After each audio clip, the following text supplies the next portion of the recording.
Hey everyone, welcome back to my YouTube channel. If you're new here, I'm Margherita, a graphic designer based in Florence, Italy, and I just love diving into daily design challenges and sharing my creative journey with you. I've been doing my daily design series since September 6th, 2021.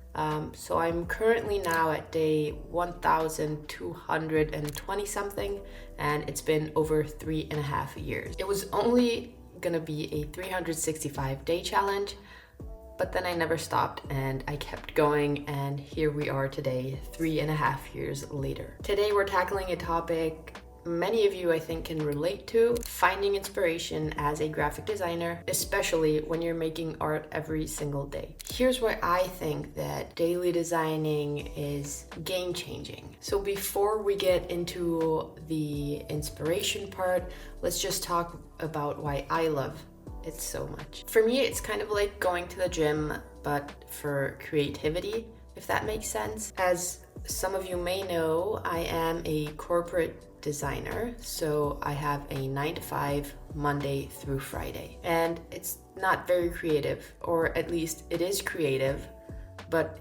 you're not creating for yourself. You are creating for the company you work with, and that's mainly why I started posting on social media. It was just my way of being creative for myself, and I think I just really needed that. Some people go get massages, some people go to the gym, some people like reading. I do design stuff. I just think that making something every single day, it sharpens your skills, it builds discipline, and honestly, it just keeps you from overthinking all the time. I've noticed my designs now are way more polished than they were before I started the daily design challenge, just because I made the commitment to create daily. And I find that even on the days that I might not really feel like creating something, I just find that showing up for it many of the times leads you to some pretty cool results. I've also found that when you're creating daily designs, you just start to notice patterns in your work process and in your creative process in general, and you become so aware of what you are able to do, what you're not able to do yet, where you struggle the most and where you thrive the most. So it's really interesting. You really get to know yourself so much. I just find it really fascinating. Off to the good stuff. Here's how and where I personally find inspiration. So I'd like to firstly talk about the digital world. I'm on Behance, I'm on Dribbble, I'm on Pinterest all of the time. These platforms are like little treasures for designers and creatives in general. Behance and Dribbble are really great for seeing complete full projects from other designers, spotting trends as well. Pinterest, on the other hand, is my go-to for mood boards. I'll search for color schemes, color palettes, typography styles, abstract ideas, or ideas in general. It also makes it super easy to organize and reference all the visuals that you loved and saved in one place. Another one of my favorites is definitely Instagram. I try to use that intentionally though. So I almost never mindlessly just scroll away. I mainly follow other graphic designers, agencies, illustrators, animators, and everyone in this design space. I feel like it's also a really good place to see real-world applications of design trends. Another resource I use all the time is obviously YouTube. I found that taking part in challenges, following other creators' challenges, and following tutorials truly helps me expand my skills, my skill set. The more tools and techniques I know, the better and faster I'm going to be executing my designs and my ideas. Also, trying something new, whether it's animating, whether it's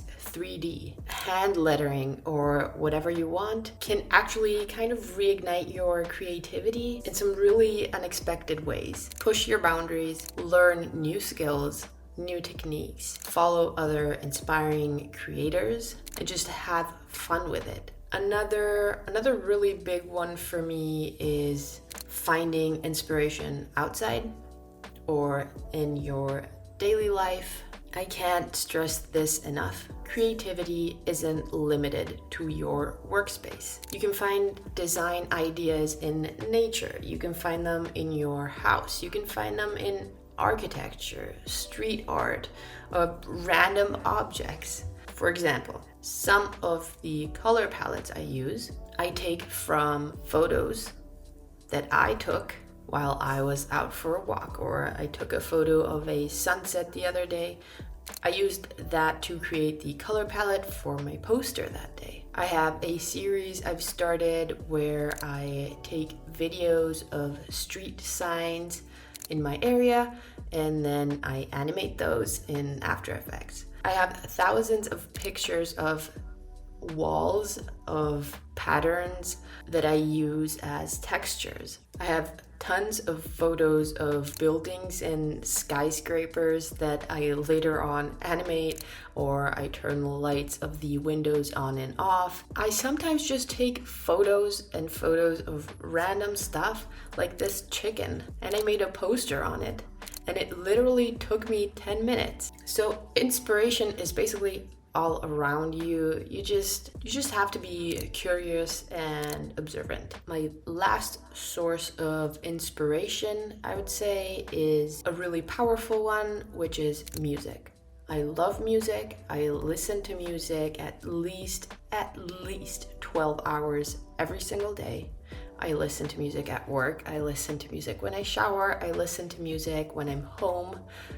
It's basically all I do.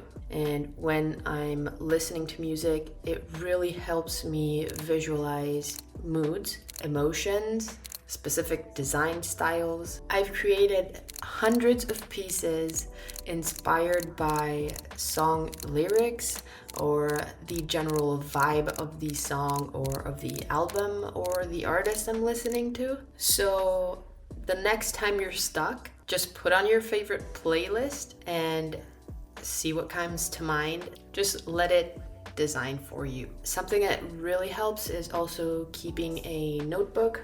I've got this one. I got it from TikTok.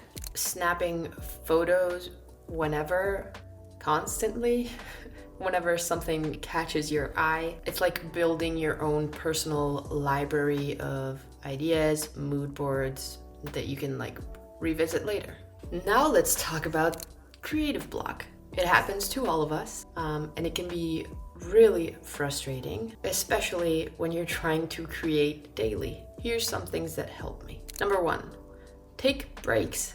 Seriously, just step away from your computer, step away from your desk, go for a walk, listen to music, do something completely unrelated to design. Sometimes your brain just needs a little reset. Change your environment. Changing your environment also sometimes really does wonders for me. If I'm stuck, I just move to a different room, go to a cafe and work, or I just rearrange my desk. Sometimes things as easy as that really do help. Another thing I found that helps me quite a lot is collaborations. Talking to other creatives or working on joint projects together can really give you a fresh new perspective. It's also amazing what you can learn from other people's process. I've done quite a bit of collaborations, most of them with a really good friend of mine who also happens to work with me at my corporate job. It's also just fun. And that's basically it. To sum it all up, inspiration is everywhere, whether it's scrolling through Pinterest or snapping thousands of photos outside, listening to music, finding new creators to follow on social media, on Instagram, on YouTube. The key is just staying curious, keep on learning new things, new skills, and just keep creating. If you found this video helpful, let me know in the comments where you find inspiration, and don't forget to subscribe for more design tips, lifestyle stuff, tutorials, and behind the scenes content. Thank you so much for watching. I love you guys, and I'll see you soon.